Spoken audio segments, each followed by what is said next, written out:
ইসরাফিল ফেরেশতার জন্মের 1500 বৎসর পর এবং জিব্রাইল ফেরেশতার 500 বৎসর পর হযরত আজরাইল ফেরেশতার জন্ম হয়। ইহার প্রকৃত নাম আজরাইল হলেও ইনি মালাকুল মাউত নামী সকলের নিকট অধিক পরিচিত। যাবতীয় জীবনের জান কবজ করার ভার এর উপর অর্পিত আছে বলেই তিনি এই নাম পরিচিত।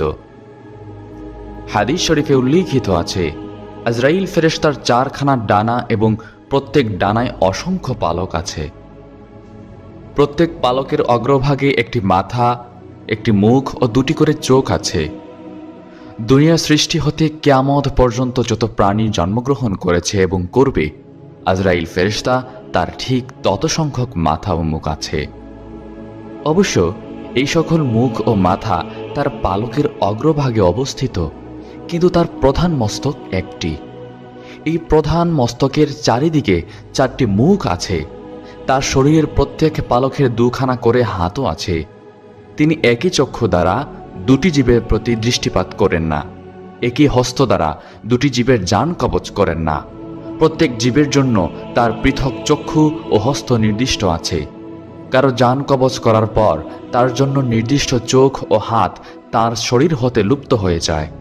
পক্ষান্তরে কোনো জীবের জন্মগ্রহণের সাথেই তার শরীরের একটি মাথা, একটি মুখ, 2টি চক্ষু ও 2খানা হস্ত উৎপন্ন হয়।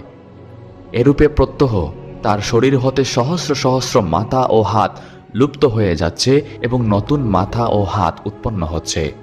চতুর্থ আসমানে আজরাইল ফেরেশতার বিরাট সিংহাসন ও দপ্তর অবস্থিত। ফেরেশতাদের মধ্যে আজরাইল ফেরেশতা সর্বাপেক্ষা বিরাট, ভীষণ ও শক্তিশালী। আজরাইল ফেরেশতার ডান হাত পৃথিবীর পশ্চিম সীমান্ত পর্যন্ত এবং বাম হাত পূর্ব সীমান্ত পর্যন্ত বিস্তৃত আছে। তার এক পা পৃথিবীর উত্তর সীমান্ত পর্যন্ত এবং অপর পা দক্ষিণ সীমান্ত পর্যন্ত প্রসারিত। আজরাইল আলাইহিস সালামের ডানে ও বামে অগণিত ফেরেশতা তার কাজের সাহায্যার্থে দণ্ডায়মান আছেন। তিনি বিরাট একটা আসমানে উপবিষ্ট আছেন এবং সামনে বিরাট একটা টেবিল স্থাপিত আছে। টেবিলের উপর জগতের প্রত্যেকটি প্রাণীর নাম লিখিত বিরাট দফতর বা ডায়েরি বই সর্বদা উন্মুক্ত আছে। কোন দিনে, কোন মুহূর্তে, কোন স্থানে কিভাবে কার জান কবজ করতে হবে তার এই বিরাট দফতরে লিখিত আছে। তার টেবিলখানা নূরের দ্বারা নির্মিত এবং 70,000 পায়া বিশিষ্ট। হযরত আজরাইল আলাইহিস সালামের দেহ এত বিরাট যে যদি সপ্ত সমুদ্রের পানি তার মাথার উপর ঢেলে দেওয়া হয়, তার এক ফোঁটাও পানি নিচে পড়বে না, সবই তার শরীরের মধ্যে শুকিয়ে যাবে। যেমন আমাদের কারো মাথার উপরে এক ফোঁটা পানি ফেলে দিলে তা সেখানেই শুকিয়ে যায়। হযরত রাসূলুল্লাহ সাল্লাল্লাহু আলাইহি ওয়াসাল্লাম বলেছেন, সমস্ত পৃথিবী আজরাইল ফেরেশতার নিকট এইরূপ মনে হয় যেরূপ একজন মানুষের সামনে বিভিন্ন খাদ্য দ্বারা সজ্জিত একখানা খাঞ্চা স্থাপিত থাকে। লোকটি যেমন তার ইচ্ছামতো উক্ত খাঞ্চা হতে যে কোনো খাদ্য উঠিয়ে আহার করতে পারে, সেজন্য তাকে কোনোরূপ অসুবিধা বোধ করতে হয় না। আজরাইল আলাইহিস সালাম ঠিক সেইরূপ একটি বিরাট পৃথিবী যে কোনো প্রাণীর প্রাণ যে কোনো মুহূর্তে অতি সহজে কবজ করতে সক্ষম। হাদিস শরীফে উল্লেখিত আছে, হযরত রাসূল আকরাম সাল্লাল্লাহু আলাইহি ওয়াসাল্লাম যখন মেরাজ শরীফে গমন করেছিলেন, তখন জিব্রাইল ফেরেশতার সাথে তিনি আজরাইল ফেরেশতার নিকটবর্তী হয়ে তাকে আসসালামু আলাইকুম ইয়া মালাকুল মউত বলে সালাম করেছিলেন। কিন্তু মালাকুল মউত সালামের কোনো জবাব দিল না। আল্লাহ পাকের তরফ হতে তৎক্ষণাৎ আদেশ এলো যে, হে আজরাইল, আমার প্রিয় হাবিবের সালামের জবাব দাও এবং তিনি যা জিজ্ঞেস করেন তা প্রত্যেকটি উত্তর সঠিকভাবে দাও। হযরত আজরাইল আলাইহিস সালাম তৎক্ষণাৎ ওয়ালাইকুম আসসালাম ইয়া হাবিবাল্লাহ বলে সালামের জবাব দিলেন এবং তার আসন হতে উঠে হযরত রাসূল সাল্লাল্লাহু আলাইহি ওয়াসাল্লামের সাথে মুসাফাহ করলেন। তারপর অত্যন্ত সম্মানের সাথে তাকে নিজের নিকটে বসায় বললেন, ইয়া রাসূলুল্লাহ সাল্লাল্লাহু আলাইহি ওয়াসাল্লাম, আমার বেয়াদবি মাফ করবেন। আমার জীবনে আমি আজ পর্যন্ত কাহারও সালামের জবাব দেওয়ার মতো অবসর পাইনি। আজ যদি আল্লাহ তাআলা আমাকে আদেশ না করতেন, তবে আপনার সালামের জবাব দেওয়া আমার পক্ষে সম্ভব হতো না। আল্লাহ পাক আমার উপর এমন গুরুত্বপূর্ণ কাজের দায়িত্ব অর্পণ করেছেন যে একটি মুহূর্ত মাত্র আমার কাজ হতে অন্যমনস্ক হওয়া সম্ভব নয়। প্রতি মুহূর্তে আমাকে জিন, মানব, দৈত্য, দানব, পশুপক্ষী, কীট পতঙ্গ প্রভৃতি নিয়ে কোটি কোটি জীবের জান কবজ করতে হয়। অথচ তাহাদের জান কবজ করার জন্য নির্দিষ্ট সময়ের এক মুহূর্ত পূর্বে বা এক মুহূর্ত পরেও উহা করবার উপায় নেই আমার। আজ আমার শুভ আগমন উপলক্ষে আল্লাহ রাব্বুল আলামিনের আদেশে আমার দফতরের যাবতীয় কাজ বন্ধ রেখে আপনার সাথে কথা বলবার অবসর পেয়েছি। আমার জীবনে এই সর্বপ্রথম অবসর। হযরত রাসূল আকরাম সাল্লাল্লাহু আলাইহি ওয়াসাল্লাম জিজ্ঞেস করলেন, হে আজরাইল, আপনি কি রূপে জীবের জান কবজ করে থাকেন? হযরত আজরাইল আলাইহিস সালাম উত্তর করলেন, ইয়া রাসূলুল্লাহ সাল্লাল্লাহু আলাইহি ওয়াসাল্লাম, আমার সামনে এই যে বিরাট গাছটি দেখছেন, এর প্রত্যেকটি পাতার উপরে পৃথিবীর যাবতীয় প্রাণীর এক একজনের নাম লিখিত আছে। যখন কাহারও মৃত্যুর সময় নিকটবর্তী হয়, তখন মৃত্যুর 40 দিন পূর্বে তার নাম লিখিত পাতাটি জরদ রং ধারণ করে। অতঃপর মৃত্যুর দিন সেই পাতাটি আমার সম্মুখস্থে এই টেবিলের উপরে পতিত হয়। আমি তৎক্ষণাৎ আমার ডায়েরি বই খুলে সেই প্রাণীটি কোন মুহূর্তে, কোথায়, কিভাবে জান কবজ করতে হবে তা দেখে আমার সাহায্যকারী ফেরেশতাদের একজনকে পাঠিয়ে দেই তার জান কবজ করতে।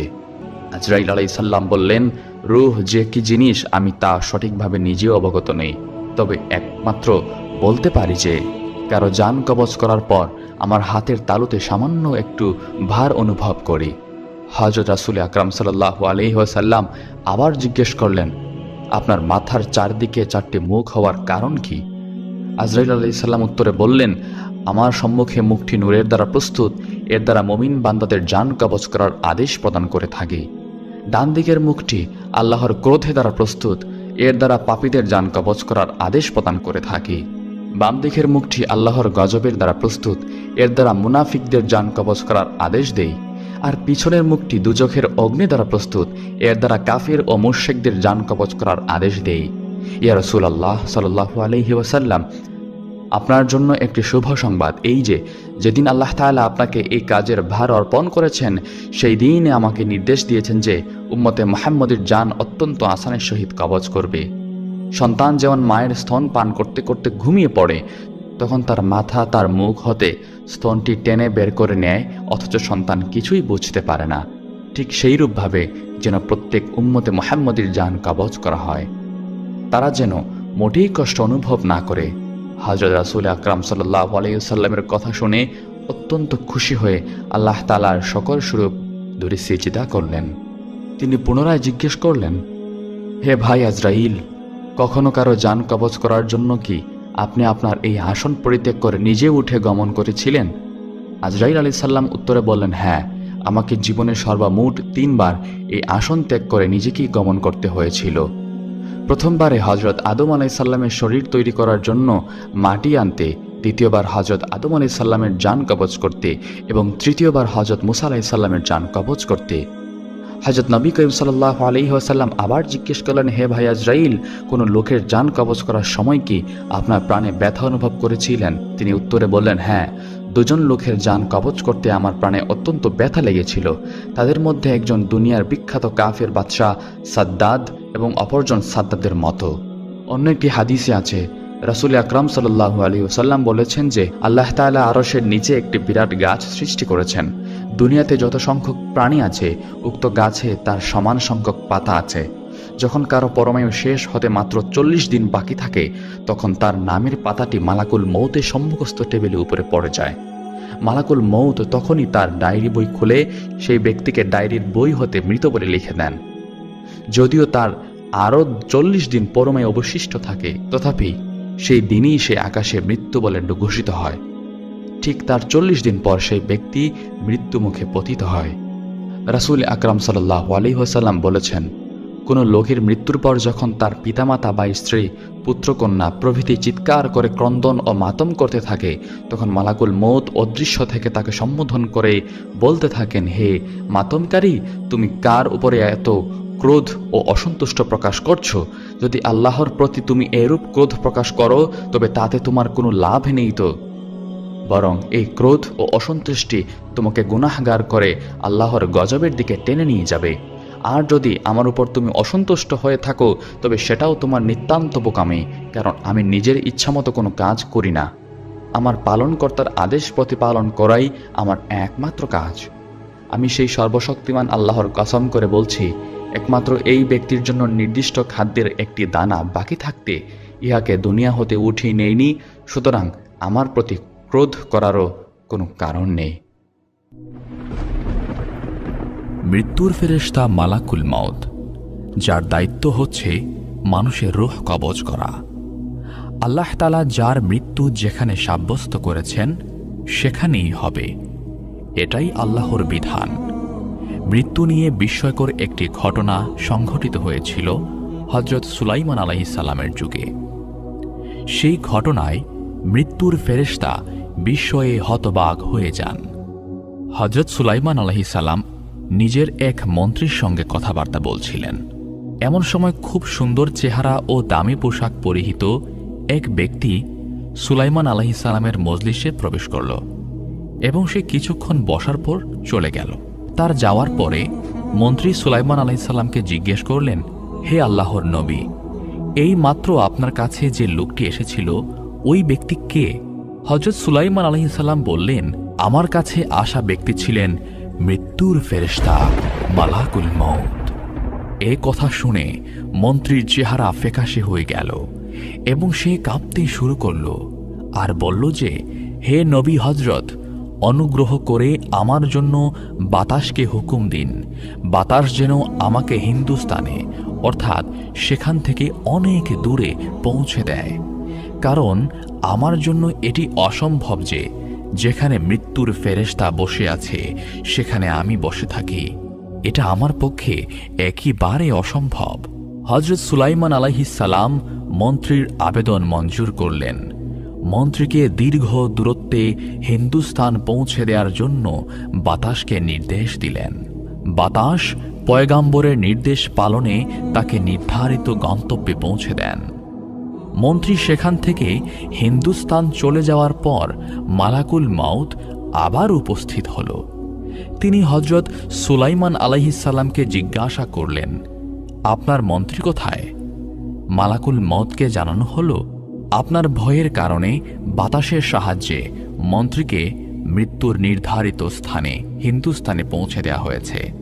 আসলে এটি ছিল মহান আল্লাহর কুদরত, কারণ যার মৃত্যু যেখানে লেখা আছে সেখানেই হবে। কিছুক্ষণ আগে যখন আপনার মজলিসে এসে ওই মন্ত্রীকে দেখলাম তখন আমি আশ্চর্য হয়েছিলাম, কারণ আল্লাহ তাআলা আমাকে হিন্দুস্তান গিয়ে ওই ব্যক্তির রূহ কবজ করার নির্দেশ দিয়েছিলেন, অথচ আপনার এখানে এসে দেখি সে কিনা আপনার মজলিসে বসা। সবচেয়ে বড় বিস্ময়ের ব্যাপার হলো হিন্দুস্তান এখান থেকে 1000 মাইল দূরে অবস্থিত, যেখানে সহজে যাওয়া সম্ভব নয়, অথচ আল্লাহর জন্য তা কতই না সহজ। আল্লাহ যা চান তা করতে সক্ষম। তিনি সব সময় সব কিছুর উপর ক্ষমতাবান। সুবহানাল্লাহ। আল্লাহর কুদরত কত মহান, তার কুদরতের প্রতি বিশ্বাস রাখা ঈমানের অপরিহার্য দাবি।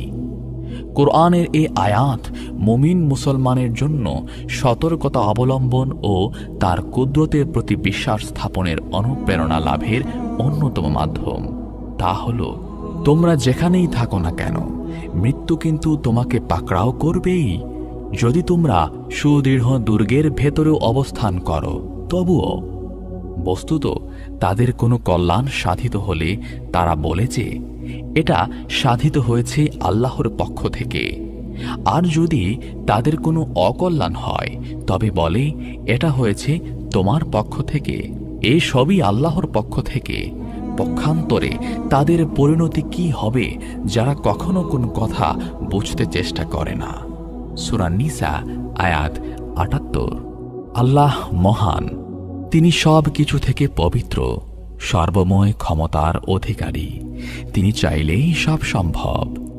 মালাকুল মউত সুলাইমান আলাইহিস সালামকে বললেন, যে ব্যক্তি মালাকুল মউতের ভয়ে বাতাসের উপর নির্ভর করে এখান থেকে 1000 মাইল দূরে সুদৃঢ় হিন্দুস্তান চলে গেল, আমি সেখানে তার রূহ কবজ করতে গিয়ে তাকে সেখানে পেয়ে যাই, আর সেখান থেকে তার রূহ কবজ করে আবার আপনার কাছে ফিরে আসলাম। যখন যার মৃত্যু আসবে, সে যে অবস্থায় থাকুক না কেন, তাকে তখন এক কদম সামনে যেতে দেয়া হবে না, আবার পেছনেও যেতে দেয়া হবে না। আল্লাহ তাআলা বলেন, প্রত্যেক সম্প্রদায়ের একটি মৃত্যুর মেয়াদ আছে। যখন তাদের মেয়াদ এসে যাবে, অর্থাৎ মৃত্যু এসে যাবে, তখন তারা না এক মুহূর্ত পিছিয়ে যেতে পারবে, না এক মুহূর্ত এগিয়ে আসতে পারবে। সূরা আরাফ আয়াত 34। সুতরাং মুমিন মুসলমানের উচিত মৃত্যুর আগেই নিজেদেরকে খাঁটি তৌবা করার পাশাপাশি মৃত্যুর জন্য প্রস্তুতি গ্রহণ করা। আল্লাহ তাআলা মুসলিম উম্মাহকে সঠিক পথে চলার মাধ্যমে মৃত্যুর প্রস্তুতি গ্রহণ করার তৌফিক দান করুন।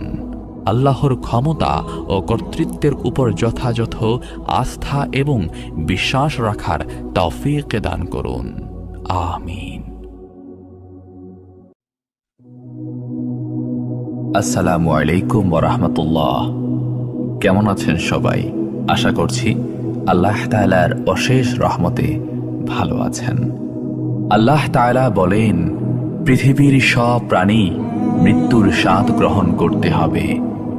জীবন যার আছে, মৃত্যু তার সুনিশ্চিত।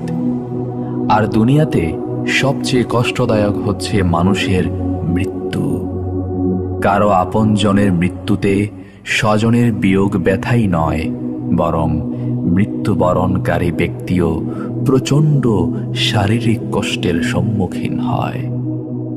রাসূলুল্লাহ সাল্লাল্লাহু আলাইহি ওয়াসাল্লাম মানুষের মৃত্যুকালীন সময়ের এই কষ্টের বিবরণ তার উম্মতকে জানিয়ে দিয়েছেন। আবার মৃত্যুর এই ভয়াবহতা হতে মুক্তি লাভের সুস্পষ্ট আমলও শিখিয়ে গিয়েছেন। তামবিহুল গাফিলিনে মৃত্যুকালীন কষ্টের উপর একটি হাদিস উল্লেখ করা আছে। হযরত উমর রাদিয়াল্লাহু তাআলা আনহু একবার হযরত কাব রাদিয়াল্লাহু তাআলা আনহুকে বলেছিলেন, আমাকে মৃত্যুর অবস্থা সম্পর্কে কিছু বলুন। তখন হযরত কাব রাদিয়াল্লাহু তাআলা আনহু বলেন, মৃত্যু হলো কাঁটাদার গাছের মতো। কাঁটাযুক্ত সে গাছটি যখন মানুষের পেটে ঢোকানোর পর তার প্রতিটি কাঁটা শিরায় শিরায় লেগে যায়, তখন একজন শক্তিশালী মানুষ যদি গাছটি ধরে জোরে টেনে বের করার চেষ্টা করে, ওই মুহূর্তে শিরায় শিরায় বিদ্ধ হওয়া কাঁটার আঘাতের কষ্ট মানুষটি হাড়ে হাড়ে উপলব্ধি করে। অনুরূপভাবে মানুষের মৃত্যুকালীন সময়ে মৃত্যু পথযাত্রীর কাছেও মনে হয় যেন তার শরীরের গোশতগুলো যেন একটি কাঁটার সঙ্গে বেরিয়ে আসছে। সে মৃত্যু যন্ত্রণা মানুষ হাড়ে হাড়ে উপলব্ধি করতে থাকে। এ হলো মৃত্যুকালীন সময়ে মানুষের মৃত্যু যন্ত্রণার নমুনা। এ কারণেই আল্লাহ তাআলা কোরআনে ইরশাদ করেছেন, হে ঈমানদারগণ, তোমরা আল্লাহকে সেভাবে ভয় করো যেভাবে ভয় করা উচিত, এবং অবশ্যই মুসলমান না হয়ে মৃত্যুবরণ করো না। সূরা আল ইমরান আয়াত 102। আল্লাহ তাআলা কোরআনুল কারীমের মাধ্যমে মানুষকে আগেই সতর্ক করে দিয়েছেন, মৃত্যুর পূর্বে ইসলামে পরিপূর্ণভাবে প্রবেশ করে পূর্ণাঙ্গ মুসলমান হয়ে যাও, তবেই মৃত্যুকালীন কষ্টসহ পরকালের প্রথম মানজিল কবর, ফুলসিরাত, হাসরের ময়দান এবং আল্লাহর বিচারের দিন নাজাত লাভ করবে। আল্লাহ তাআলা মুসলিম উম্মাহকে মৃত্যুকালীন সময়ের কষ্ট থেকে হেফাজত করুন, পরকালে নাজাত দান করুন। আমিন। মৃত্যুর সময় রাসূল সাল্লাল্লাহু আলাইহি ওয়াসাল্লাম যে কথাটি বারবার বলেছিলেন, হযরত মুহাম্মদ সাল্লাল্লাহু আলাইহি ওয়াসাল্লামের জীবনের শেষ মুহূর্ত চলছে। ঠিক সে সময় একজন লোক এসে সালাম জানিয়ে বললেন, আমি কি ভিতরে আসতে পারি? রাসূল সাল্লাল্লাহু আলাইহি ওয়াসাল্লামের কন্যা ফাতিমা রাদিয়াল্লাহু তাআলা আনহা বললেন, দুঃখিত, আমার পিতা খুবই অসুস্থ। এ কথা বলে ফাতিমা রাদিয়াল্লাহু তাআলা আনহা দরজা বন্ধ করে রাসূল সাল্লাল্লাহু আলাইহি ওয়াসাল্লামের কাছে গেলেন। হযরত রাসূল সাল্লাল্লাহু আলাইহি ওয়াসাল্লাম বললেন, কে সেই লোক? ফাতিমা বললেন, এই প্রথম আমি তাকে দেখেছি, আমি তাকে চিনি না। রাসূল সাল্লাল্লাহু আলাইহি ওয়াসাল্লাম বললেন, শোনো ফাতিমা, সে হচ্ছে আমাদের এই ছোট্ট জীবনের অবসানকারী ফেরেশতা আজরাইল তথা মালাকুল মউত। এটা শুনে হযরত ফাতিমার অবস্থা তখন ক্রন্দনরত বোবার মতো হয়ে গিয়েছে। রাসূল সাল্লাল্লাহু আলাইহি ওয়াসাল্লাম বললেন, হে জিব্রাইল, আমার উম্মতের কি হবে? আমার উম্মতের নাজাতের কি হবে? জিব্রাইল আলাইহিস সালাম বললেন, হে রাসূল, আপনি চিন্তা করবেন না, আল্লাহ ওয়াদা করেছেন আপনার উম্মতের নাজাতের জন্য। মৃত্যুর ফেরেশতা ধীরে ধীরে রাসূলের কাছে এলেন জান কবজ করার জন্য। মালাকুল মউত আজরাইল আরো কাছে এসে ধীরে ধীরে রাসূল সাল্লাল্লাহু আলাইহি ওয়াসাল্লামের জান কবজ করতে থাকলেন। পাশে দাঁড়িয়ে থাকা জিব্রাইল আলাইহিস সালামকে রাসূল সাল্লাল্লাহু আলাইহি ওয়াসাল্লাম বললেন গোগানির সাথে, ওহ জিব্রাইল, এটা কেমন বেদনাদায়ক জান কবজ করা। ফাতিমা রাদিয়াল্লাহু তাআলা আনহা তার চোখ বন্ধ করে ফেললেন। আলী রাদিয়াল্লাহু তাআলা আনহু তার দিকে উপর হয়ে বসলেন। জিব্রাইল আলাইহিস সালাম তার মুখটা উল্টা দিকে ফিরিয়ে নিলেন। রাসূল সাল্লাল্লাহু আলাইহি ওয়াসাল্লাম বললেন, হে জিব্রাইল, তুমি মুখটা উল্টা দিকে ঘোরালে কেন? আমার প্রতি কি তুমি বিরক্ত? জিব্রাইল আলাইহিস সালাম বললেন, হে রাসূলুল্লাহ সাল্লাল্লাহু আলাইহি ওয়াসাল্লাম, সাকরাতুল মউতের অবস্থায় আমি আপনাকে কিভাবে দেখে সহ্য করতে পারি? ভয়াবহ ব্যথায় রাসূল সাল্লাল্লাহু আলাইহি ওয়াসাল্লাম ছোট্ট একটা গোগানি দিলেন। রাসূলুল্লাহ বললেন, হে আল্লাহ, সাকরাতুল মউত জান কবজের সময় যতই ভয়াবহ হোক সমস্যা নেই, আমাকে সকল ব্যথা দাও, আমি বরণ করে নেব, কিন্তু আমার উম্মতকে ব্যথা দিও না। রাসূল সাল্লাল্লাহু আলাইহি ওয়াসাল্লামের শরীরটা ধীরে ধীরে ঠান্ডা হয়ে আসতে লাগলো। তার পা, বুক কিছুই নড়ছে না এখন আর। রাসূল সাল্লাল্লাহু আলাইহি ওয়াসাল্লামের চোখের পানির সাথে তার ঠোঁটটা কম্পিত ছিল। তিনি কিছু বলবেন মনে হয়। হযরত আলী রাদিয়াল্লাহু তাআলা আনহু তার কানটা রাসূল সাল্লাল্লাহু আলাইহি ওয়াসাল্লামের মুখের কাছে নিয়ে গেলেন। রাসূল সাল্লাল্লাহু আলাইহি ওয়াসাল্লাম বললেন, নামাজ কায়েম করো এবং তোমাদের মাঝে থাকা দুর্বলদের যত্ন নিও। রাসূল সাল্লাল্লাহু আলাইহি ওয়াসাল্লামের ঘরের বাইরে চলছে কান্নার আওয়াজ। সাহাবীরা একজন আরেকজনকে জড়িয়ে ধরে উচ্চ স্বরে কান্নারত। হযরত আলী রাদিয়াল্লাহু তাআলা আনহু আবার তার কানটা রাসূলের মুখের কাছে ধরলেন। রাসূল সাল্লাল্লাহু আলাইহি ওয়াসাল্লাম চোখ ভেজা অবস্থায় বলতে থাকলেন, ইয়া উম্মতি, ইয়া উম্মতি, হে আমার উম্মতেরা, নামাজ, নামাজ, নামাজ। আল্লাহর আদেশে হযরত ইসরাফিল আলাইহিস সালামের শিঙায় ফুৎকারের মাধ্যমে কিয়ামত অনুষ্ঠিত হবে। পৃথিবী ও আসমানের সব প্রাণীর জান কবজ করার পর যখন আজরাইল আলাইহিস সালাম আল্লাহর দরবারে হাজির হবেন, তখন আল্লাহ আজরাইলকে প্রশ্ন করবেন, হে আজরাইল, আর কে কে জীবিত আছে? আজরাইল আলাইহিস সালাম উত্তরে বলবেন, হে আমার রব, হে আমার প্রতিপালক, আর মাত্র বাকি রয়েছেন জিব্রাইল, ইসরাফিল, মিকাইল ও আমি আজরাইল জীবিত আছি। তখন আল্লাহ বলবেন, তুমি ছাড়া বাকি তিনজনের জান কবজ করে ফেলো। তখন আজরাইল আলাইহিস সালাম জিব্রাইল, ইসরাফিল ও মিকাইলের জান কবজ করবেন। এরপর আল্লাহ সুবহানাহু ওয়া তাআলা আজরাইল আলাইহিস সালামকে শেষ প্রশ্নটি করবেন। আল্লাহ হযরত আজরাইল আলাইহিস সালামকে বলবেন, হে আজরাইল, এখন কে জীবিত আছে? তখন আজরাইল আলাইহিস সালাম বলবেন, হে আল্লাহ, এখন তোমার সামনে আমি আজরাইল দাঁড়িয়ে আছি, আর কেউ নেই। আল্লাহ বলবেন, মুত ইয়া মালাকুল মৌত, মরে যা হে মৃত্যুর ফেরেশতা, তুইও মরে যা। তখন আজরাইল আলাইহিস সালাম নিজের জান নিজেই কবজ করবেন, আজরাইলও মরে যাবে। তখন পৃথিবীর মধ্যে একমাত্র আল্লাহ একাই। এভাবে কত শত বছর অতিক্রান্ত হবে সেটা আল্লাহই ভালো জানেন।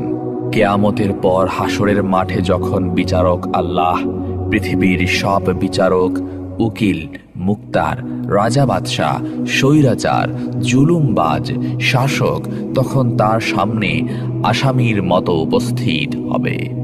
তখন আল্লাহ হুঙ্কার ছেড়ে বলবেন, আজকের রাজত্ব কার?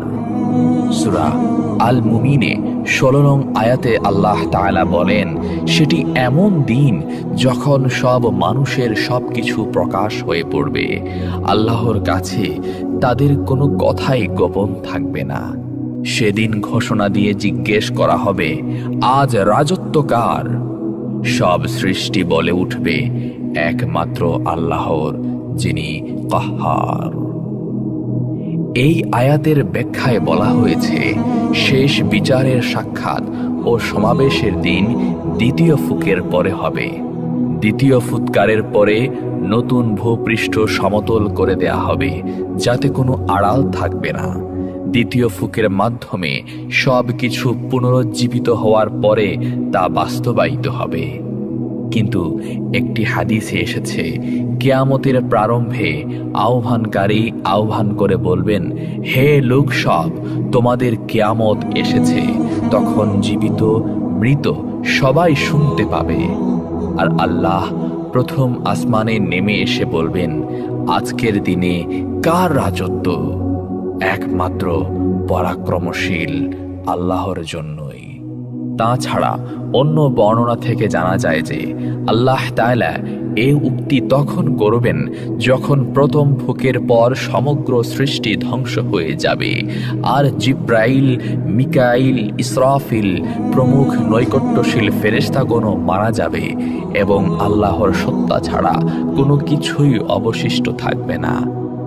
আল্লাহ বলবেন, আজকের দিন রাজত্ব কার? আল্লাহ নিজেই জবাব দেবেন, প্রবল পরাক্রান্ত এক আল্লাহর। হাদিস থেকে এর সমর্থন পাওয়া যায়। কিয়ামতের দিন আল্লাহ সমগ্র পৃথিবী এবং সমগ্র আসমান সমূহকে হাতে গুটিয়ে বলবেন, আমি বাদশাহ, আমি পরাক্রমশালী, আমি অহংকারী। দুনিয়ার বাদশারা কোথায়? কোথায় পরাক্রমশালীরা? কোথায় অহংকারকারীরা? এখানে ঐতিহাসিক এ ঘটনায় উল্লেখ্য যে সামানি খানদানের শাসক নাসর ইবনে আহমাদ নিশাপুরে প্রবেশ করলে একটি দরবার ডাকেন এবং সিংহাসনে বসার পর কুরআন মাজিদ তেলাওয়াতের মাধ্যমে কাজকর্ম শুরু হবে বলে আদেশ দেন। এ কথা শুনে একজন সম্মানিত জ্ঞানী ব্যক্তি অগ্রসর হন এবং কুরআন তেলাওয়াত করেন। যখন তিনি কুরআন তেলাওয়াত করছিলেন তখন রাজ্যের বাদশাহ নাসর ভীত সন্ত্রস্ত হয়ে পড়েন। তিনি কাঁপতে কাঁপতে সিংহাসন থেকে নামলেন এবং মাথার মুকুট খুলে সিজদায় পড়লেন। বললেন, হে প্রভু, বাদশাহী তোমারই, আমার নয়। এরপর শুরু হবে বিচার। তিনি এমন বিচারক যে মামলায় আনিত অভিযোগ প্রমাণ করতে তার অতিরিক্ত সময় লাগবে না, বরং আসামির পুরো জীবনের প্রতিটি মুহূর্তের ঘটনা লিপিবদ্ধ থাকবে। আল্লাহ বলেন, আজ প্রত্যেক প্রাণীকে তার কৃতকর্মের প্রতিদান দেয়া হবে। আজ কারো প্রতি কোনো জুলুম হবে না। আল্লাহ অতি দ্রুত হিসাব গ্রহণকারী। সূরা মুমিন। কোনো ধরনের জুলুমই হবে না।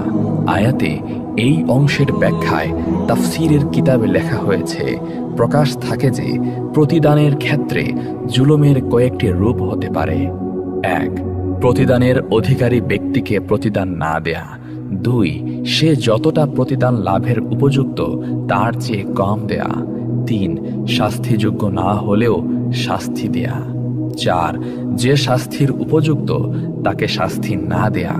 5 যে কম শাস্তির উপযুক্ত তাকে বেশি শাস্তি দেয়া। 6 জালেমের নির্দোষ মুক্তি পাওয়া এবং মজলুমের তা চেয়ে চেয়ে দেখতে থাকা। 7 একজনের অপরাধে অন্যকে শাস্তি দেয়া। কোনো ধরনের জুলুমি হবে না। আল্লাহর এ বাণীর উদ্দেশ্য হচ্ছে তার আদালতে এ ধরনের কোনো জুলুমি হতে পারে না। তাফহিমুল কোরআন। আল্লাহ অতি দ্রুত হিসাব গ্রহণকারী। আয়াতে এই অংশের ব্যাখ্যায় বলা হয়েছে, হিসাব নিতে আল্লাহর কোনো বিলম্ব হবে না। যেভাবে তিনি গোটা বিশ্ব জাহানের সব সৃষ্টিকে রিজিক দান করেছেন এবং কাউকে রিজিক পৌঁছানোর ব্যবস্থাপনায় এমন ব্যস্ত নন যে অন্যদের রিজিক দেওয়ার অবকাশই তিনি পান না, যেভাবে তিনি গোটা বিশ্ব জাহানের প্রতিটি জিনিসের প্রতি দৃষ্টিপাত করেছেন, সব শব্দ শুনেছেন, প্রতিটি ক্ষুদ্র থেকে ক্ষুদ্রতর এবং বৃহৎ থেকে বৃহত্তর ব্যাপারে ব্যবস্থাপনাও তিনি করেছেন। এমন কোনো জিনিস এমনভাবে তার মনোযোগ আকর্ষণ করতে পারে না যে ঠিক সে মুহূর্তে তিনি আর সব বস্তুর প্রতি মনোযোগ দিতে পারেন না। তেমনি তিনি প্রত্যেক ব্যক্তির হিসাব গ্রহণ করবেন এবং একটি বিচার্য বিষয়ে শুনানিতে তিনি কখনো এতটা ব্যস্ত হয়ে পড়বেন না যে সে সময়ে অন্য সংখ্যক মোকদ্দমার শুনানি করতে পারবেন না। তাছাড়া তার আদালতে এ কারণেও কোনো বিলম্ব হবে না যে মোকদ্দমার পটভূমি ও ঘটনাবলীর বিচার বিশ্লেষণ এবং তার সাক্ষ্য প্রমাণ সংগ্রহ কঠিন হবে। আদালতের বিচারক নিজেই সরাসরি বাস্তব অবস্থা সম্পর্কে ওয়াকিফহাল করে থাকবেন। মোকদ্দমার বাদী বিবাদী উভয় পক্ষের সব কিছুই তার জানা থাকবে। সমস্ত ঘটনার খুঁটিনাটি সব দিক পর্যন্ত অনস্বীকার্য সাক্ষ্য প্রমাণ সহ অবিলম্বে সবিস্তার পেশ করা হবে। তাই সব মোকদ্দমার ফয়সালা ঝটপট হয়ে যাবে। আসসালামু আলাইকুম ওয়া রাহমাতুল্লাহ। প্রিয় শ্রোতা বন্ধুরা, কেমন আছেন? আশা করছি আল্লাহ তাআলার অশেষ রহমতে সবাই ভালো আছেন। এক আগন্তুক ব্যক্তি 3 দিন পর্যন্ত হযরত ইদ্রিস আলাইহিস সালামের সাহচর্যে থাকলেন। তার আচরণ লক্ষ্য করে হযরত ইদ্রিস আলাইহিস সালামের মনে সন্দেহের উদ্রেক হল যে এ ব্যক্তি নিশ্চয় কোনো মানুষ নয়। অতএব তিনি বললেন, আল্লাহর কসম, আপনি আপনার প্রকৃত পরিচয়টা বলুন। আগন্তুক বলল, আমি কোনো মানুষ নয়, আমি একজন ফেরেশতা। আমার নাম মালাকুল মউত তথা আজরাইল। হযরত ইদ্রিস আলাইহিস সালাম বললেন, আপনি কি দুনিয়ার যাবতীয় প্রাণীর জান কবজ করিয়া থাকেন? মালাকুল মউত বলল, হ্যাঁ। হযরত ইদ্রিস আলাইহিস সালাম বললেন, তবে মনে হয় আপনি আমার জান কবজ করতেই এসেছেন এখানে। মালাকুল মউত বলল, না, আমি জান কবজ করতে এখানে আসিনি, আপনার সাথে ভ্রাতৃত্ব স্থাপন করতে এসেছি। আমার একান্ত বাসনা আপনিও আমার এ প্রস্তাবে রাজি হবেন। হযরত ইদ্রিস আলাইহিস সালাম বললেন, আমি আপনার সাথে এক শর্তে ভ্রাতৃত্ব স্থাপন করতে রাজি। যদি আপনি আমাকে একবার মৃত্যুর অবস্থানটা উপভোগ করান, যদি আপনি আমাকে এখনই একবার মৃত্যুর অবস্থানটা উপভোগ করান, তাহলে আমার অনেক উপকার হতো। মৃত্যুর ভয়ে আমি বেশি করে আল্লাহর ইবাদত করতে পারতাম। মালাকুল মউত বললেন, আল্লাহর অনুমতি ছাড়া আমি এ কাজ করতে পারি না। আল্লাহ এখনো আপনার জান কবজ করার হুকুম আমাকে দেননি। হযরত ইদ্রিস আলাইহিস সালাম বললেন, আপনি আল্লাহর নিকট হতে অনুমতি চেয়ে নিন। মালাকুল মউত আল্লাহর নিকট অনুমতি প্রার্থনা করলে আল্লাহ তাকে অনুমতি দেন। অনুমতি পেয়ে মালাকুল মউত হযরত ইদ্রিস আলাইহিস সালামের জান কবজ করলেন। জান কবজ করার পর মালাকুল মউত তথা আজরাইল আলাইহিস সালাম পুনরায় আল্লাহর কাছে প্রার্থনা করলেন হযরত ইদ্রিস আলাইহিস সালামের জান ফিরিয়ে দেওয়ার জন্য। আল্লাহ তার প্রার্থনা কবুল করলেন।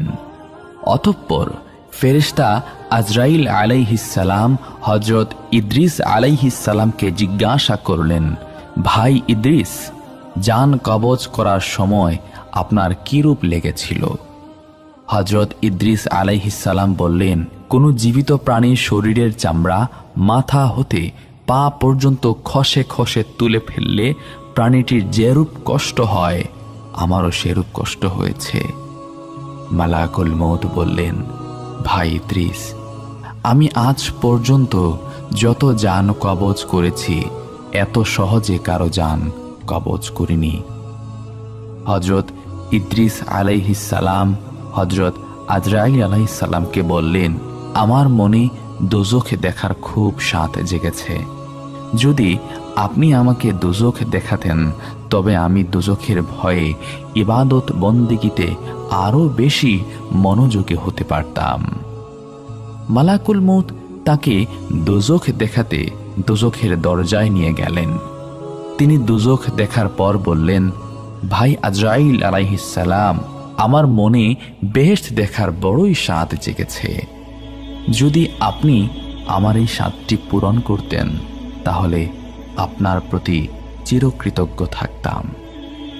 মালাকুল মউত বললেন, যদি আপনি আমাকে কথা দেন যে বেহেশত দেখেই আপনি আমার নিকট ফিরে আসবেন তাহলে আমি আপনাকে বেহেশত দেখাতে পারি।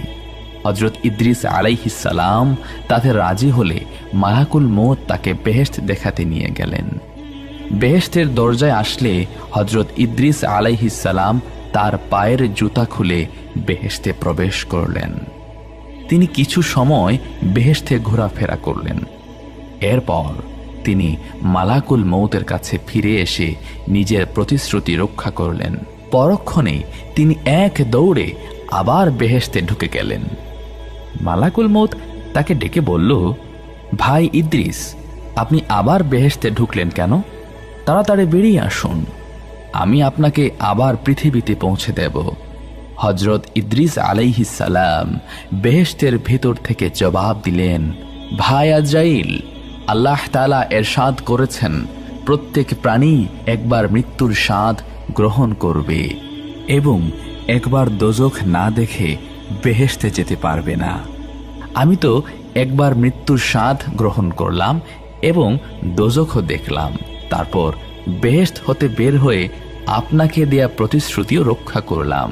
অতএব আমি আর বেহেশত হতে বের হব না, আপনি আপনার কাজে চলে যেতে পারেন। মালাকুল মউত হযরত ইদ্রিস আলাইহিস সালামের জবাব শুনে কর্তব্য স্থির করতে না পেরে দাঁড়িয়ে রইলেন। আল্লাহ তাআলা তখন আজরাইল আলাইহিস সালামকে লক্ষ্য করে বললেন, আজরাইল, ইদ্রিসকে বেহেশতে থাকতে দাও, তার ভাগ্যে আমি এরূপ ঘটনায় লিপিবদ্ধ করে রেখেছিলাম। অতএব হযরত ইদ্রিস আলাইহিস সালাম মহা সুখে বেহেশতে বসবাস করতে লাগলেন। সুবহানাল্লাহ। হযরত আবু হুরায়রা রাদিয়াল্লাহু তাআলা আনহু থেকে বর্ণিত, তিনি বলেন, মউতের ফেরেশতাকে মুসা আলাইহিস সালামের নিকট তার জান কবজের জন্য পাঠানো হয়েছিল। ফেরেশতা যখন তার নিকট আসলেন তিনি তার চোখে থাপ্পড় মারলেন। তখন ফেরেশতা তার রবের নিকট ফিরে গেলেন এবং বললেন, আপনি এমন এক বান্দার নিকট পাঠিয়েছেন যে মরতে চায় না। আল্লাহ বললেন, তুমি তার কাছে ফিরে যাও এবং তাকে বলো সে যেন তার একটি হাত একটি গরুর পিঠে রাখে। তার হাত যতগুলো পশম ঢাকবে তার প্রতিটি পশমের পরিবর্তে তাকে 1 বছর করে হায়াত দেয়া হবে। মুসা আলাইহিস সালাম বললেন, হে রব, তারপর কি হবে? আল্লাহ বললেন, তারপর মৃত্যু। মুসা আলাইহিস সালাম বললেন, এখনই হোক। আবু হুরায়রা রাদিয়াল্লাহু তাআলা আনহু বলেন, তখন তিনি আল্লাহর নিকট আরজ করলেন তাকে যেন আরদে মুকাদ্দাস বা পবিত্র ভূমি থেকে পাথর নিক্ষেপের দূরত্বের সমান স্থানে পৌঁছে দেয়া হয়। আবু হুরায়রা রাদিয়াল্লাহু তাআলা আনহু বলেন, রাসূলুল্লাহ সাল্লাল্লাহু আলাইহি ওয়াসাল্লাম বলেছেন, আমি যদি সেখানে থাকতাম তাহলে অবশ্যই আমি তোমাদেরকে রাস্তার পাশে লাল টিলার নিচে কবরটি দেখিয়ে দিতাম। রাবি আব্দুর রাজ্জাক বলেন, মামর রহমতুল্লাহ আলাইহি আবু হুরায়রা রাদিয়াল্লাহু তাআলা আনহু সূত্রে নবী সাল্লাল্লাহু আলাইহি ওয়াসাল্লাম থেকে অনুরূপ বর্ণনা করেছেন। আবার এরকম বর্ণনাও আছে, হযরত আবু হুরায়রা রাদিয়াল্লাহু তাআলা আনহু থেকে বর্ণিত, রাসূলুল্লাহ সাল্লাল্লাহু আলাইহি ওয়াসাল্লাম বলেছেন, মালাকুল মউত অর্থাৎ জান কবজকারী ফেরেশতাকে মূসা আলাইহিস সালামের নিকট প্রেরণ করা হলো। তিনি যখন এলেন তখন মূসা আলাইহিস সালাম তাকে জোরে থাপ্পড় মারলেন, যার ফলে মালাকুল মউতের চক্ষু বের হয়ে পড়ল। তখন তিনি আল্লাহর নিকট আরজ করলেন, আপনি আমাকে এমন বান্দার নিকট প্রেরণ করেছেন যিনি মউত চান না। আল্লাহ তাআলা তখন নিজ কুদরতে তার চক্ষু আপন স্থানে ফিরিয়ে দিয়ে বললেন, তুমি আবার যাও এবং তাকে বলো আপনি একটি ষাঁড়ের পিঠে হাত রাখুন। ওই হাতের নিচে যত পশম পড়বে আপনি চাইলে এর প্রতিটি পশমের বিনিময়ে আপনার হায়াত 1 বছর করে দীর্ঘায়িত হবে। মূসা আলাইহিস সালাম এ কথা শুনে বললেন, এরপর কি হবে? আল্লাহ তাআলা বললেন, মৃত্যু আসবে। মূসা আলাইহিস সালাম বললেন, তাহলে এখনই মৃত্যু দিন। এখানে উল্লেখ যে বিখ্যাত হাদিস বিশারদগণ বলেন, মালাকুল মউত মূসা আলাইহিস সালামের অনুমতি না নিয়েই মানুষের বেশে তার ঘরে প্রবেশ করেছিলেন। তখন তিনি তাকে চিনতে না পেরে বিনা অনুমতিতে ঘরে প্রবেশ করার কারণে তাকে আঘাত করেন। ফাতহুল বারী। তো বন্ধুরা, এই ছিল হযরত মূসা আলাইহিস সালাম কর্তৃক হযরত আজরাইল আলাইহিস সালামকে থাপ্পড় মারার ঘটনা।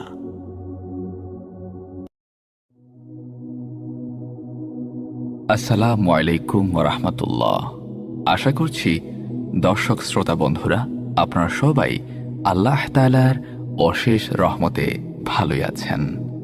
আল্লাহ তাআলা ফেরেশতাদের ডেকে বললেন, আমি পৃথিবীতে আমার প্রতিনিধি পাঠাতে চাই।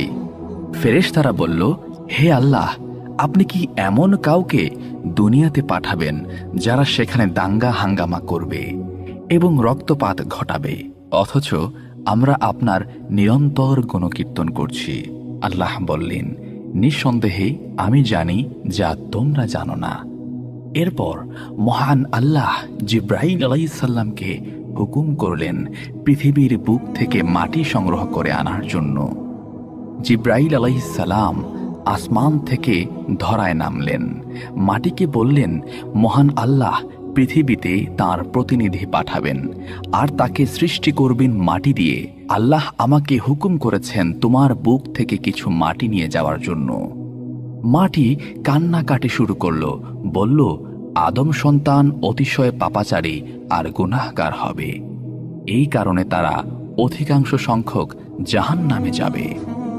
আমার শরীর দিয়ে তাদের সৃষ্টি করলে তাদের পাপের কারণে আমাকে জাহান্নামের আগুনে জ্বলতে হবে। জাহান্নামের আগুনে জ্বলার সাধ্য আমার নাই। জিব্রাইল, তুমি ফিরে গিয়ে আল্লাহকে বলো তিনি যেন অন্য কোনো উপাদান দিয়ে আদমকে সৃষ্টি করেন, কিন্তু আমাকে বা মাটি দিয়ে নয়। জিব্রাইল আলাইহিস সালাম আরশে ফিরে গেলেন, বললেন, হে আল্লাহ, হে পরওয়ারদিগারে আলম, আমি পৃথিবীতে গিয়েছিলাম মাটি আনতে, কিন্তু মাটি এমন ভাবে কাকুতি মিনতি করছে আর কান্নাকাটি শুরু করলো যে আমার খুব মায়া হলো। আমি মাটি আনতে পারিনি, আমাকে ক্ষমা করুন। আল্লাহ রাব্বুল আলামিন ইসরাফিল আলাইহিস সালামকে ডেকে পাঠালেন, তাকে বললেন জমিন থেকে মাটি আনার জন্য। তিনি জমিনে আসলেন। ইসরাফিল আলাইহিস সালামের বেলায়ও জিব্রাইল আলাইহিস সালামের মতো ঘটনা ঘটল। তিনিও মাটি নিতে পারলেন না। তিনিও ফিরে গিয়ে আল্লাহর কাছে অপারগতা প্রকাশ করলেন এবং ক্ষমা চাইলেন। এরপর আল্লাহ তাআলা মিকাইল আলাইহিস সালামকে ডাকলেন, তাকেও একই হুকুম করলেন। এবং মিকাইল আলাইহিস সালাম পূর্ববর্তী 2 ফেরেশতার ন্যায় মাটির কান্নাকাটি দেখে মাটি নিতে সক্ষম হলেন না। এবার আল্লাহ তাআলা ডাকলেন হযরত আজরাইল আলাইহিস সালামকে। তিনি ফেরেশতাদের মধ্যে অপেক্ষাকৃত কঠিন হৃদয়ের, সমস্ত প্রাণীকুলের প্রাণ সংহার করার জন্য তাকে সৃষ্টি করা হয়েছে। তাকে জমিনে পাঠালেন মাটি আনার জন্য। এবারও মাটি কান্নাকাটে জুড়ে দিল। আজরাইল আলাইহিস সালাম বললেন, হে জমিন, তুমি এবং আমি দুজনই আল্লাহর সৃষ্টি, অতএব তোমার কাকুতি মিনতির চেয়ে আল্লাহর হুকুম পালন করা আমার জন্য গুরুত্বপূর্ণ। তিনি মাটির কান্নায় কর্ণপাত করলেন না। এক খামছি মাটি তুলে নিলেন তার হাতে এবং ফিরে এলেন আল্লাহর আরশে। আজরাইল আলাইহিস সালাম যে এক খামছি মাটি জমিন থেকে সংগ্রহ করে এনেছিলেন তা ছিল অত্যন্ত এঁটেল। তাই আল্লাহ মেঘ মালাকে নির্দেশ দিলেন এই এঁটেল মাটির উপর 40 বছর বৃষ্টি বর্ষণ করার জন্য। 40 বছর বৃষ্টিতে ভেজার পর এঁটেল মাটি হয়ে গেল কাদা মাটি। কোনো মুফাসসির তাফসির গ্রন্থে উল্লেখ করেছেন, আজরাইল আলাইহিস সালাম এর এই এক খামছি মাটির ওজন ছিল 40 মণ। 40 মণ এঁটেল মাটি 40 বছর বৃষ্টিতে ভিজে কাদা মাটিতে পরিণত হলে এই কাদা মাটি দিয়ে মহান আল্লাহ তাআলা আদম আলাইহিস সালামের 60 হাত লম্বা আকৃতি বিশিষ্ট একটি দেহ তৈরি করলেন। তারপর সূর্যকে নির্দেশ দিলেন আদম আলাইহিস সালামের কাদামাটি তার দেহে 40 বছর কিরণ দেওয়ার জন্যে। সূর্য 40 বছর আদম আলাইহিস সালামের দেহে কিরণ দেওয়ার পর বা আলো দেওয়ার পর তা পরিণত হল ঠনঠনে মাটিতে। পবিত্র কুরআনে যার উল্লেখ করে আল্লাহ তাআলা বলেছেন, আমি আদমকে সৃষ্টি করেছি শক্ত মাটি দ্বারা। আদম আলাইহিস সালামের দেহ শক্ত অবস্থায় পড়ে থাকলো আরও 40 বছর। এরপর আদম আলাইহিস সালামের মাটির তৈরি দেহে রূহ ফুঁকে দিলেন আল্লাহ তাআলা। আদম আলাইহিস সালাম নড়ে চড়ে উঠে বসলেন। তারপর হাঁচি দিয়ে বললেন, আলহামদুলিল্লাহ, সকল প্রশংসা আল্লাহর। ফেরেশতারা অবাক হলো, এমন সুন্দর বাক্য তারা এর আগে কখনো শুনেনি। আল্লাহ যেদিন আদম আলাইহিস সালামের শরীরে রূহ ফুঁকে দিলেন সেদিনটি ছিল শুক্রবার। আল্লাহ তাআলা কিছু বস্ত্র সামগ্রী ফেরেশতাদের সামনে রেখে বললেন, তোমরা আমাকে এগুলোর নাম বলে দাও যদি তোমরা সত্য হয়ে থাকো। ফেরেশতারা বলল, হে আল্লাহ, তুমি মহান, আমরা কিছুই জানি না, তবে তুমি যা শিখিয়েছ সেগুলো ছাড়া। নিশ্চয় তুমি প্রকৃত জ্ঞান সম্পন্ন হিকমতওয়ালা। ফেরেশতারা বস্তুগুলোর নাম বলতে পারলেন না। আল্লাহ তাআলা হযরত আদম আলাইহিস সালামকে বললেন, ফেরেশতাদেরকে বস্ত্রগুলোর নাম বলতে দাও। আদম আলাইহিস সালাম সেগুলোর নাম বলে দিলেন। আল্লাহ তাআলা ফেরেশতাদেরকে উদ্দেশ্য করে বললেন, আমি কি বলি নাই যে আসমান ও জমিনের মধ্যবর্তী সব গোপন বিষয় সম্পর্কে আমি অবগত আছি? আল্লাহ ফেরেশতাদেরকে নির্দেশ দিলেন আদম আলাইহিস সালামকে সেজদা করার জন্য। সকল ফেরেশতা আদম আলাইহিস সালামকে সেজদা করল, কিন্তু ইবলিস সেজদা করল না। ফলে সে কাফের ও বিতাড়িত হয়ে গেল, আর সে চিরদিনের জন্য আদম জাতির শত্রু হয়ে গেল। হযরত আদম আলাইহিস সালাম জান্নাতের মধ্যে বিচরণ করতে থাকলেন। একদিন ঘুম থেকে উঠে দেখলেন তার পাশে অপূর্ব সুন্দরী এক নারী শুয়ে আছে। তিনি জানতে চাইলেন, হে আল্লাহ, কে এই নারী? আল্লাহ বললেন, তোমার স্ত্রী হাওয়া। তোমরা জান্নাতের মধ্যে যেখানে ইচ্ছা বিচরণ করো, যা ইচ্ছা করে সব খাও, শুধু ওই গাছটার ধারে কাছেও যেও না এবং ওই গাছের ফল ভক্ষণ করো না, অন্যথায় তোমরা জালিমদের অন্তর্ভুক্ত হয়ে যাবে। আর মনে রেখো, শয়তান তোমাদের প্রকাশ্য শত্রু।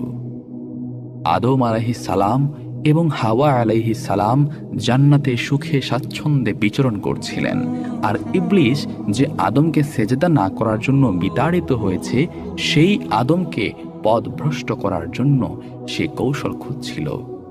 একদিন সে অতিশয় বৃদ্ধের আকৃতি ধারণ করে এসে আদম আলাইহিস সালাম এবং হাওয়া আলাইহিস সালামকে ধোঁকা দিল।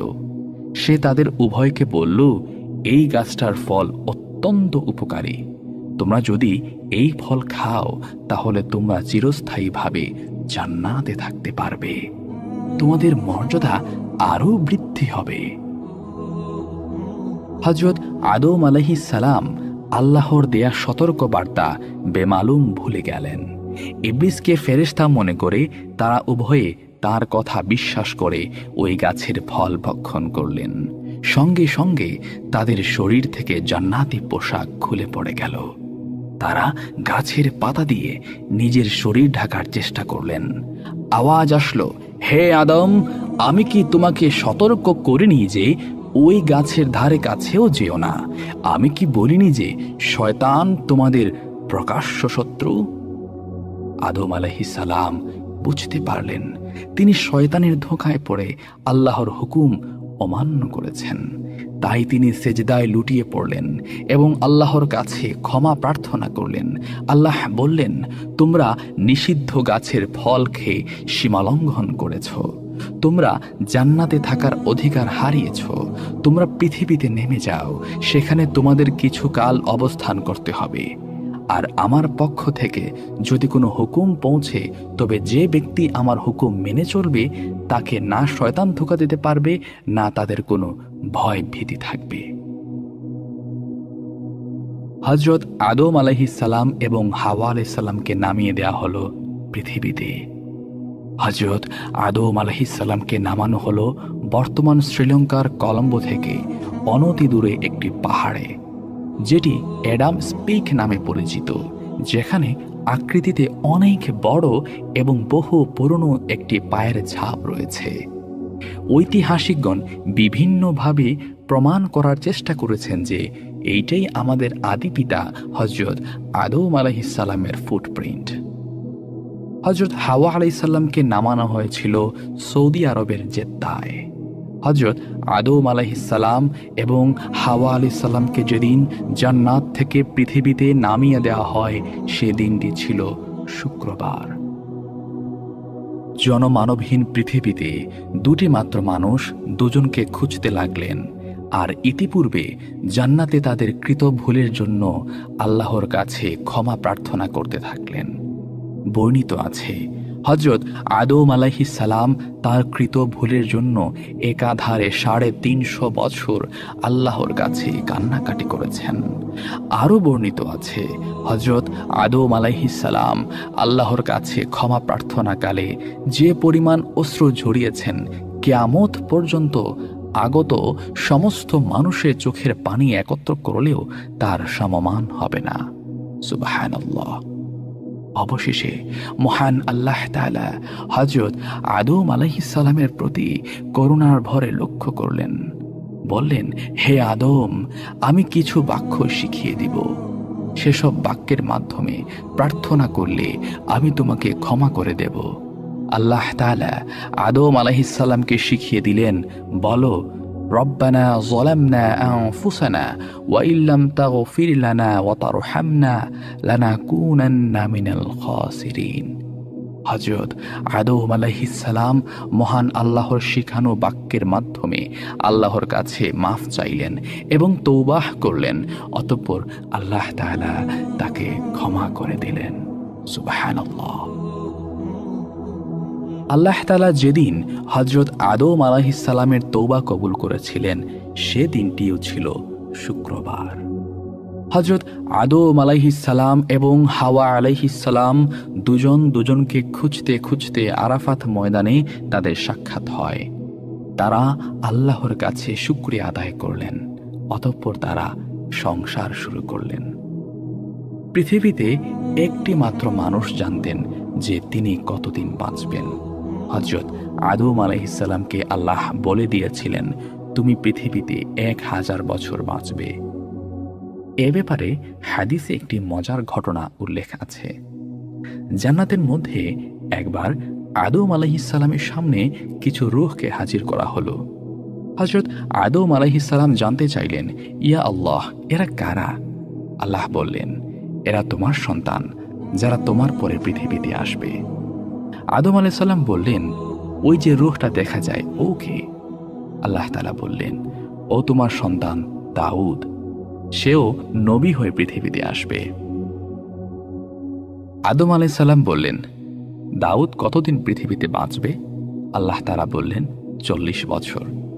আদম আলাইহিসসালাম আল্লাহকে জিজ্ঞেস করলেন, হে আল্লাহ, আমি কতদিন বাঁচব? আল্লাহ তাআলা বললেন, 1000 বছর। আদম আলাইহিসসালাম আল্লাহ তাআলাকে জিজ্ঞেস করলেন, হে আল্লাহ, আমি 1000 বছর বাঁচব, আর আমার সন্তান দাউদ মাত্র 40 বছর বাঁচবে। আপনি দাউদের হায়াত কিছু বাড়িয়ে দিন। আল্লাহ তাআলা বললেন, তা কি করে হয়? এটা তো নির্দিষ্ট হয়ে গেছে। আদম আলাইহিসসালাম আল্লাহ তাআলাকে বললেন, হে আল্লাহ, আমার 1000 বছর হায়াত থেকে 60 বছর আয়ু কমিয়ে দাউদকে দিয়ে দেন। আল্লাহ তাআলা আদম আলাইহিসসালামের সুপারিশ কবুল করলেন। পৃথিবীতে আসার পর হযরত আদম আলাইহিসসালামের বয়স যখন 940 বছর পূর্ণ হয়, তখন আজরাইল আলাইহিসসালাম আদম আলাইহিসসালামের নিকট এসে বললেন, হে আল্লাহর নবী, আল্লাহ আমাকে আপনার জান কবজ করার জন্য পাঠিয়েছেন। আদম আলাইহিসসালাম বললেন, কেন? আমি তো 1000 বছর বাঁচব, এখনো আমার হায়াত 60 বছর বাকি আছে। আজরাইল আলাইহিসসালাম বললেন, আপনি জান্নাতে থাকাকালীন সময়ের কথা মনে করুন। আপনি আপনার হায়াত থেকে 60 বছর আপনার সন্তান দাউদকে দান করেছেন। আদম আলাইহিসসালাম বললেন, না না না, আমি দান করিনি। আজরাইল আলাইহিসসালাম মুশকিলে পড়ে গেলেন। আল্লাহ আজরাইল আলাইহিসসালামকে বললেন, ফিরে আসো। আজরাইল আলাইহিসসালাম আদম আলাইহিসসালামের জান কবজ না করেই ফিরে গেলেন। আদম আলাইহিসসালাম জান্নাতের মধ্যকার সেই কথা ভুলে গিয়েছিলেন। এ ব্যাপারে হাদিসে বলা হয়েছে, মানুষের মধ্যে ভুলে যাওয়ার প্রবণতা বেশি। আমাদের আদি পিতা আদম আলাইহিসসালাম ভুলে গেছেন, আমরাও ভুলে যাই। এটাই মানুষের প্রকৃতি। পরবর্তীতে যখন তার বয়স 1000 বছর পূর্ণ হয়, তখন তিনি অতিশয় বৃদ্ধ এবং দুর্বল হয়ে পড়েন। এ সময় পৃথিবীতে হযরত আদম আলাইহিসসালামের সন্তান সন্ততি এবং নাতিপুতি সব মিলিয়ে প্রায় 40,000 মানুষের বংশবিস্তার ঘটেছিল। এই 40,000 মানুষের মধ্যে হযরত শীস আলাইহিসসালামও ছিলেন। আদম আলাইহিসসালাম সবাইকে কাছে ডাকলেন এবং শেষ ওসিয়ত করলেন। বললেন, মনে হচ্ছে আমি আর বেশিক্ষণ তোমাদের মাঝে থাকব না। আমার অন্তিম সময় ঘনিয়ে আসছে। আমি শীঘ্রই আমার প্রতিপালকের ডাকে সাড়া দেব। আমার ইন্তিকালের পর তোমরা দাঙ্গা হাঙ্গামায় জড়িয়ে পড়ো না। তোমরা একতাবদ্ধ হয়ে থাকবে এবং আল্লাহর হুকুম মেনে চলবে।